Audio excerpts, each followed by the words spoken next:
Right, you know what? There's been some discussion about the Model X versus Kona race, right? So, that was a very long video. So I figured, you know what? I'm gonna make a little video about all the technical details about that race.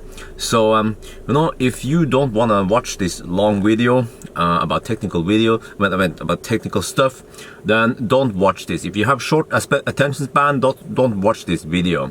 But okay, so. For you guys who don't know what I'm talking about, there's a link in the description below to the race between Tesla, Model X and Kona from Oslo to Trondheim and back again. It was almost 1,000 kilometers, pretty long. That's like some 600 miles, yeah, in one day.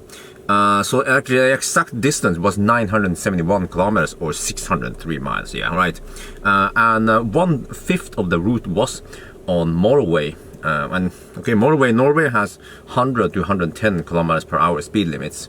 So one mistake done by many journalists or whatever, this case has been like it's been featured in certain places, and almost everyone didn't understand that we said maximum 10% higher than the speed limit, which was actually the speed most other people were driving, and some people also overtook us. So plus 10% is not the same as 10 kilometers per hour over the speed limit. Yeah, if you go 10 kilometers per hour over the speed limit and in a 50 zone, you will get fine. But if you do that 10% over the speed limit, then, you know, yeah, it's okay. Yeah, we flow with the traffic flow. That's, you know, important. And also one thing is that Tesla was allowed to use the supercharger, whereas Kona was only restricted to the 50 kilowatt fast chargers. So you can say it was unfair, but that was, you know, the rule of the race. And I did a lot of calculation beforehand, and I figured out that, you know, it will still be relevant because, you know, those 100 kilowatt DC fast chargers will not be in Norway and in the rest of Europe, and I guess in the rest of the world anytime soon. So when you start using Kona or similar cars, you know, you have to expect to be using these kind of like slow-ish chargers for, I'm guessing, maybe 2 to 3 years before you see the faster ones coming out. But alright, so one small note is that Optimus Prime was permanently restricted to a lower charging rate. So if you use a brand spanking new car, you will not have this limitation. But you know what? We were looking for, I thought about, you know, using a 75D, which is a closer match. It's like the cheapest Model X.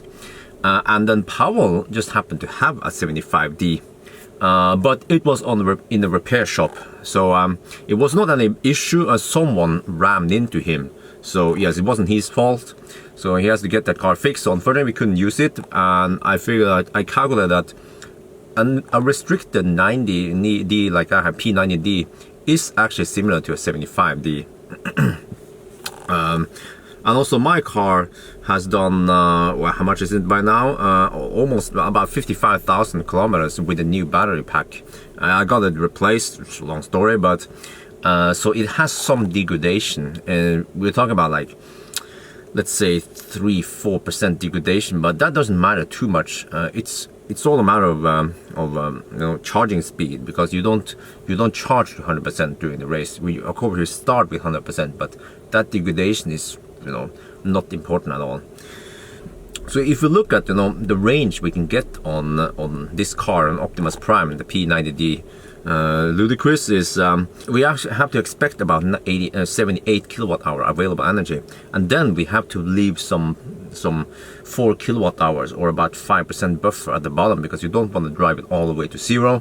Again, I have some videos where I ran out of juice before zero, so I don't recommend anyone doing it. And then I also measured before that at 120 kilometers per hour, it will consume about 250 watt per kilometer. So that means on motorway, Norwegian motorway speeds, you can expect about almost 300 kilometers of range. And on like regular highways with lower speed, about 90 kilometers per hour, you can expect 350 kilometers of range. But you know, this 100% range, I mean, this range at 100% only applies for the first leg. From that on, you don't charge to 100% because it takes too long. So I also figured out that what you want to do is you want to charge fast and then leave when the charging speed starts dropping. And on my car, the Model X, it seems to drop around 60-65%. So then around like 250 kilometers, 240 kilometers, that's when it's time to unplug and go to the next one. And oh, by the way, this restriction that I have, how do I put this? On the new pack, if you charge when the car is almost empty, you will get almost full speed all the way from the bottom. So it's like, you know, typical curve that you see, you know, high at the bottom and then gradually slows down. That's, you know, the nature of how it's supposed to work, like in most cars. But my car is restricted, and it's not restricted in the number of kilowatt. It's actually restricted at number of amps, right? So it's getting kind of technical now. Yeah, so if you are asleep, wake up, gonna slap you. Now, at low state of charge, your battery will have lower voltage, and then at higher state of charge, your battery has higher voltage. So remember that, because I believe that this limitation I have in the battery is it's in the current. And if you arrive at low state of charge, you won't get 95 kilowatt, which is roughly the maximum I get before it starts throttling. So at low state of charge, I will get low speed, around 85 kilowatt. And then it slowly goes up to 90, and then 95 kilowatt is around 55%. Yeah. So that is also something you have to keep in mind, that you want to juice up when you have good speed. That's the whole, that's the tricky part that Pawel didn't always understand. I will come back to that later. What you should avoid is, you should avoid arriving at the supercharger with too low state of charge. So I mentioned that, you know, the 100% charge, 100% range at the range at 100% was whatever number, but once you emptied out the battery, you have to recharge it, then you will only get about 200 kilometers of range on the highway, and then about 180 kilometers of range on the motorway. So that's you know, the like you will also see this in Kona. I will talk about the Kona. First, we concentrate on the Model X. So I had this strategy how to you know, like a charging strategy, and I told Pawel about this the morning before we left. I think maybe I went a little bit fast, so he might have missed some details, because, you know, basically charging stops cost time, right? Because you have to, like, instead of just driving, you have to exit the highway and then plug in, and then, you know, sit there, and then you have to unplug and stuff like that. But fortunately, superchargers on this route are placed very close to the highway, unlike, for instance, in Germany, where you might have to drive a couple of minutes off the highway, you know, and then a little bit more, and then at some gas station. That costs more time. So in this case, since the superchargers are placed like spot on by the highways, it actually pays off to charge more often. If this race was done, let's say, in Germany, then maybe it would be better to charge, like, push the battery more past 65% to like 75% or whatever, to skip one charger. And also, I knew from before that, you know, the superchargers are pretty fast to plug in. It's very easy. All you do is to stop, just push the charge port, it opens, you plug it in, done. It will do all that. It's more cumbersome with the other cars, like the Kona. So I told Pawel, you know, just charge to about 65%, or until the charging speed drops to below 90 kilowatt. Yeah, around 90, even 85 is good. But if it drops below 85, you should leave. Yeah, and there's no stretch where you have to charge that more. You know, we have plenty of superchargers on the route. So but also I told him one very important thing that I think he missed, which is that, remember I told you that, you know, the charging speed gradually goes up to a certain point, and then you kind of like start dropping. So what is important is that you want to ride on the 95 kilowatt wave. You know, if the next supercharger is only 100 kilometers away, and you have, let's say, 150 kilometers or 200 kilometers, you're thinking, oh well, that's plenty, I can go to the next supercharger. don't unplug then, because you're getting 95 kilowatt, you know, or you're getting like 94 kilowatt. You're about to hit the peak. So what you have to do is stay there and charge more than you need. There are several benefits. And what I'm saying now actually will benefit you in a couple of years when your car also gets the same restriction and you want to travel fast, going to Germany or Europe trip or whatever. So what you want to do is you want to sit there and wait until you have passed about 250 kilometers, until the charging speed drops to, let's say 85, right? Because if you leave with 200 kilometers and you arrive with 50 kilometers at the next supercharger, you will get low speed, you know, and you were already getting good speed before you left the supercharger. So it's like it's like a lose-lose, you know. You lose the good speed and then you end up at the next supercharger with bad speed. So the win-win is you charge fast until 250 kilometers, and then when you arrive, instead of arriving with 50 kilowatts, instead of arriving with 50 kilometers, you arrive with 100 or even 150 kilometers, and then you get over 90 kilowatt charging speed. So it's very complicated. I know this because this is my car. I know this. Pawel did some of it, but he also did some mistakes.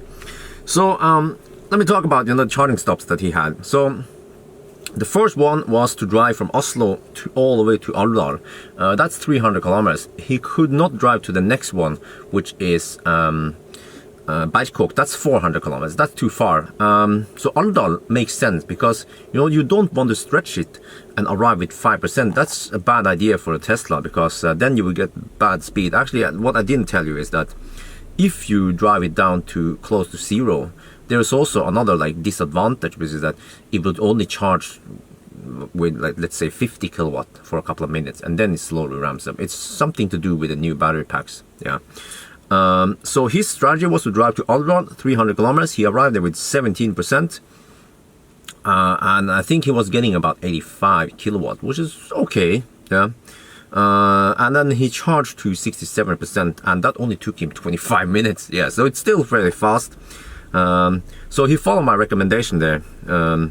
But he charged to 67%. He should have unplugged at around 65%, but no big deal. When he unplugged, it seems like he was getting about 80 kilowatt. And then the next stop was only 100 kilometers away, from Alvdal to Bajkok. Now, most people would go a little bit further. They would go to Klet maybe, but there is a problem with Klet, which is that Klet is very close to the city, and there are local people charging there. And also, when we passed there, in the afternoon, it's a bit risky that he could run into queues there. Or the nature with the Tesla supercharger is that 2 and 2 stalls share charger. So if he gets one of those shared chargers, then he might only get 30 kilowatt. So I advised him to not go for Klet, and because it's very fast for him to just stop, plug in, stuff like that. Then he should go for that strategy, and charge more often. So go to Bajkok instead. Juice up there. We have 16 stalls. Never really busy there. And then go from Bajkok to Trondheim, turn around and go back again to Bajkok. That's only 170 kilometers or something. So if he charged there, plenty. He has to drive slow anywhere towards Trondheim. So he did that, pretty nice. He executed that plan pretty nicely. And then the third stop was, go there and back again to Bajkok. And well, I think actually he did a little mistake. Yeah, he did a mistake at the second when he went to Bajkok the first time. He did a little mistake, which was that I think he wanted to try to go for Alvdal. Instead of Bajkok, Trondheim, Bajkok, like I recommended, he wanted to go Bajkok, Trondheim, and then Alvdal. But that's risky. It's risky to drive that far, and he has to push the boundary more. He charged a little bit too long. He charged to about 290 kilometers, and he was getting 55 kilowatt when he left. So that was a mistake. I don't know how many minutes he lost, but let's say he lost maybe 2-3 minutes, because you have to take. You still have to charge anyway, so you have to look at the delta, like how fast could could he have been charging and all that. So even of course if he was charging at 55 kilowatt, you still had to factor in that he would arrive back there with higher state of charge and will be getting okay speed. So we don't know, a couple of minutes maybe. And actually he arrived with 32%, and I think he was getting about 90 kilowatts, so that was good. Yeah, still okay. But he did a mistake there, because the next one after Bangkok has to be Alvdal, so he only had to drive 100 kilometers to the next one again. And he did a mistake by unplugging too early. He left with about 200 kilometers, and the car was still charging at 95 kilowatt, so he should have charged to 250, you know. And then at Bangkok, so many names, sorry for that. At Alvdal, yes, he went there and he had to charge because he couldn't go directly to Elverum, so he had to charge in Alvdal. I don't remember all the details, but I think also he left a little bit not too late. I mean, I think it was around 80 kilowatt when he left, so that's acceptable. Yeah, you know, between 85 to 80 is okay. And he arrived at Elverum with 113 kilometers, and that was his last charging stop. The last stretch, by the way, from Elverum to Oslo has about 100 kilometers more away. And I don't know if he checked the weather forecast, but I checked and I saw that it has headwind, so it's risky, you know, to not charge enough. And from the previous race he had with Ampere E, he ran out of juice, so he didn't want to run out of juice, so he went the safe way. I calculated that he could have charged to 180 kilometers and still make it there safely, within safely margin, but he didn't want to take the risk, so he charged at 200 kilometers. And he arrived with 53 kilometers or 14%. So if he charged to, you know, only 180 kilometers, he will arrive with 30 kilometers and 8%, which is still safe because you're not pulling a trailer. If you're pulling a trailer, 30 kilometers, 8% could be risky, but it depends on many factors. And you know what? If he charged to only 180 kilometers, he would have won the race, because quick math is that it takes a couple of minutes. And he could have left. He could have left like a couple of minutes before I passed him. So I passed him, and then he left, and that's how he lost the race. All right, let's look at the Kona now. So Kona's range at 100% is actually quite higher than the Model X. And I measured Kona to have 66 kilowatt hour of energy available. That is quite nice. You know, the car has advertised to have 64 kilowatt hours, so maybe Hyundai factored in like an initial degradation, and that eventually it will be 64. You know? So in the Kona, about 5% or 3.3 kilowatt hour in the bottom is safe. The turtle mode in Kona kicks in at 3%. That's when it becomes sluggish, so you don't want to go there.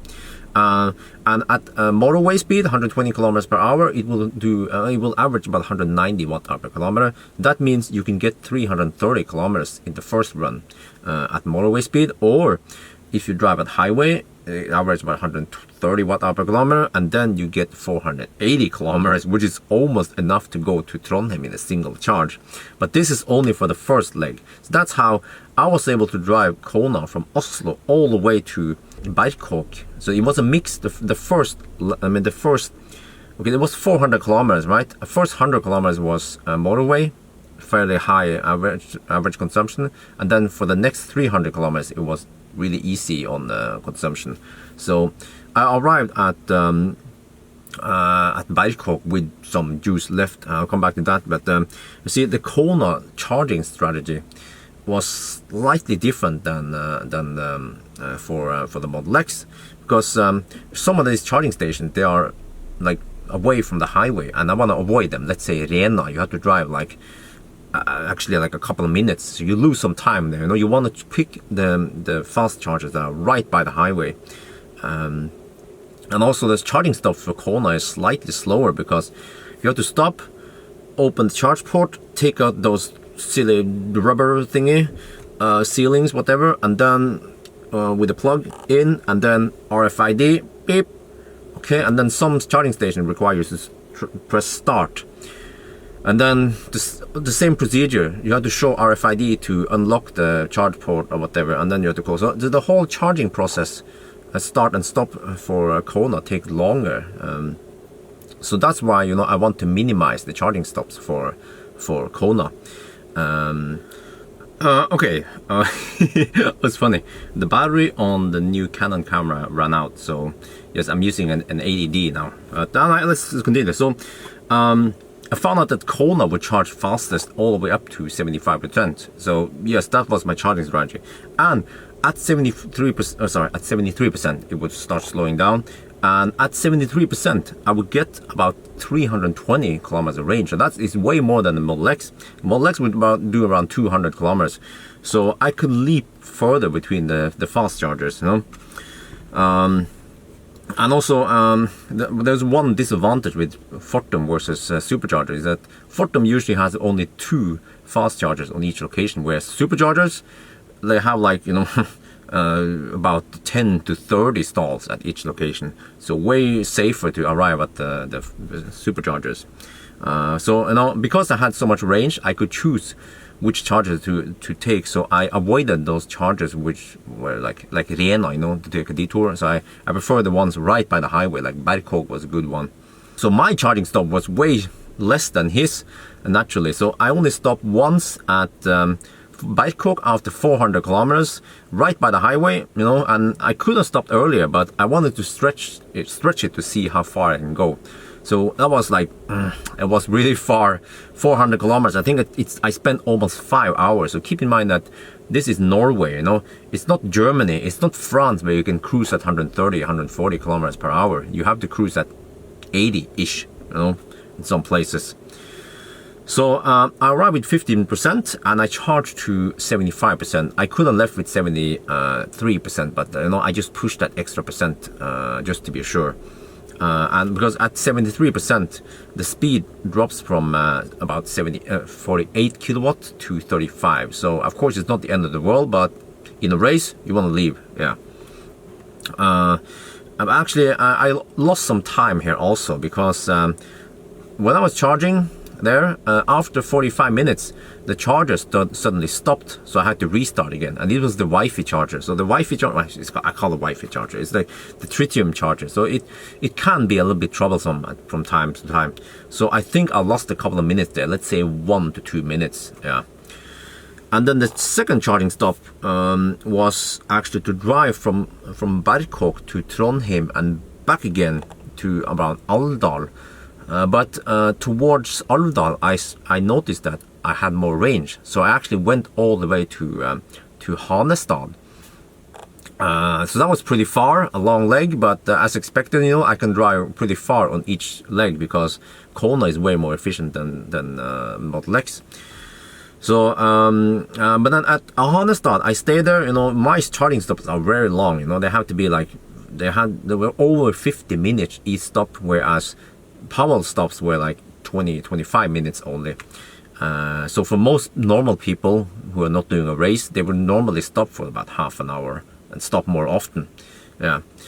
There was also a problem at Hanestad because suddenly the ABB charger this time, not the Wi-Fi charger, the ABB charger, after a while, I don't remember how long, maybe like half an hour charging, the charging speed suddenly dropped from 45 kilowatt to 35. I was like, whoa, shit. So I had to quickly move my car. I couldn't just plug in the car charger next to it. So I think I also lost a couple of minutes there. And then during the charging session, Pawel passed me. So I did some calculation and I figured out that I can wait about 10 minutes after he passes me. And I calculated that I needed 70 to 73% to be safe. Actually, some people said that, oh, you leave with 65% or whatever, and I didn't want to take that risk because I knew that I had headwind and motorway speed towards the end, and I want to hammer at full speed. So I waited until 69%, which is a nice number, nice round number, and then I went there and I drove at full speed, you know, all the way to Oslo, and I ended up with 10%. So good ninja calculation, yes. And then, okay, some more info about the whole, like the more details about the race that many of you guys maybe don't know. Pawel mentioned that he owns a 75D, a Model X, so he is experienced when it comes to driving electric car. And well, he drove the Ampere E, so I remember you guys might think, oh, he was clumsy with Ampere E, he didn't know where the charge plug was, but with the Tesla, he knows how to drive that car. He knows the charging network, he knows how to operate all that shit, and he has also done the trip to Trondheim, not with a race, but he has done it, in his private time also. So he knows that route. So he's not. I mean, what I'm saying is that he is also a good driver there. Yeah, because some people might be saying, well, but I have an experience, I have an advantage because I know that route, but he also knows that route. So we are like, pretty even, and both of us are trigger happy when it comes to hammering. So yeah. But okay, he did some mistakes again, because that average zone south of Alvdal, he drove at 80 kilometers per hour. He should have been driving at 85. I drove at 85. So that way, yes, I gained a little bit on him. But on the other hand, I had some difficulties, like I mentioned. Overall, I would say that, I had some problems with the charger. He didn't have any problems with the supercharger. He just plug in, charge, and then unplug. But it happened to me 2 times. So I think overall, my problems versus his charging mistakes kind of evens it out. So it was a fair race. Yeah. Okay, I should also mention, some people, they were talking about, oh man, why did Tesla have to take so many charging stops versus Kona? Well, it was, we did this because this was the fastest way to do it. Some of you guys might think, no, but you should have charged Tesla more and then skip some charges. No, I already explained to you, it's the bad idea. He would lose if he do that. So, most people, if they drive Kona on this trip, they will probably charge 4 times instead of 2 times, if they have a family and kids or whatever, whereas I wanted to stretch it just to see what was possible, but also because I knew that it would cut down. I would save maybe a couple of minutes, by not stopping right away. But the whole trip was, it took 13 hours and 21 minutes, including charging time. And if you take away the charging time, it will be 11.5 hours of driving, right? And the Model X stopped every 2 hours and 18 minutes. And then the Kona stopped every 3 hours and 50 minutes. So you guys know that if you're on a long trip, you would probably prefer to stop about every 2-3 hours to take a break. And as for me, driving Kona, I stopped about every 4 hours, which is like, it is stretching it. In most cases, Tesla would charge slightly less than that and then stretch it a little bit more, and then Kona would charge. So, what I'm saying is that on a normal trip without racing, Kona and the Tesla would probably stop the same number of times. Yeah. But okay, another detail is that Kona also has that same property, like I mentioned with the Tesla, is that at low state of charge, it will have lower voltage, and it would also charge slightly slower. Towards the low end, I would get about 42 kilowatt, and in the high end, I get 48 kilowatt. And then, okay, let's see something else interesting here. If you compare this, like the properties of these 2 cars, right? So it's, okay, Kona is in red here, and then the Model X is in blue. So you have to look at the color also to see. Like you see, Kona, Model X weighs more than Kona, 62% more weight. And then the battery capacity, as advertised, it looks like Model X has 40% more, but in reality, the real capacity is that Model X only has 18% more. Okay, I have a little bit of degradation, so it could be some 20% on a brand spanking new car. And then as for range, you see that Model X has less range. You have to look at the blue number, the blue, yeah. So Kona has 29% more range. And how the heck is that possible?